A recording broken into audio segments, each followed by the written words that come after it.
word for dirt is Adamah. Isn't it amazing that from the Adamah, the Adam came? He used the dirt and breathed into the dirt to create man. This shows us that before there is construction, you must first go through destruction.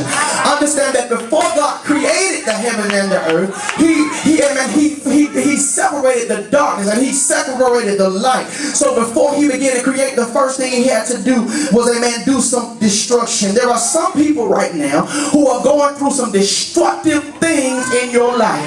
And the devil wants you to give up here. The devil wants you to throw in the towel because there's so much destruction on every side. But I got a word from the Lord to tell you to just hold on. Why hold on? Because after destruction comes construction. Sometimes in order for God to get the things out of our life that don't need to be there, he's got to completely destroy them. He's got to completely demolish them. So what you're going through now is the prelude to your miracle. What you're going through now is the prelude to your blessing. Just tell somebody, tell them it's just the prelude. It's just the prelude. Tell them don't panic. It's just the prelude to what God is about to do. Amen. God, after creating the Adam, tells the Adam to work with the Adamah.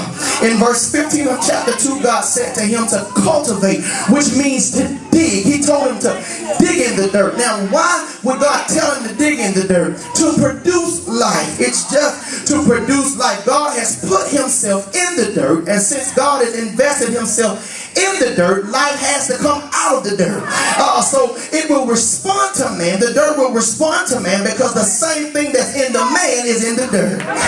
There's some people who are trying to bring up your dirt and cause you some trouble. What they don't understand is the same thing that's in the dirt.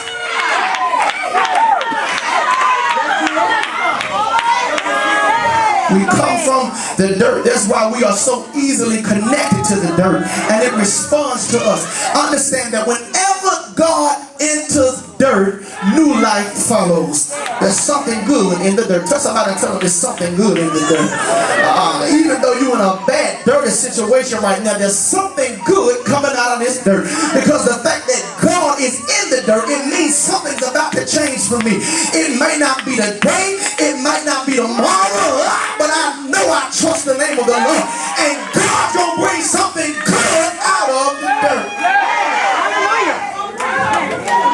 Dirt is so powerful that we find in chapter 9 of the book of John that Jesus came across a man that was blind from birth. Anybody know the story? Jesus sees him, and what was the first thing he did? He spit in the... Somebody been to Sunday school. He was blind from birth, and it says to us that what he needed had to be created because it wasn't available. Some people said he just needed to be cured. Understand, all a cure does, my God, today, it restores what was lost. But if it was nothing there from the beginning, if it was something that was omitted, it has to be created. Now, we just read in Genesis chapter 1 that whenever anything is created, the first thing God does is go where?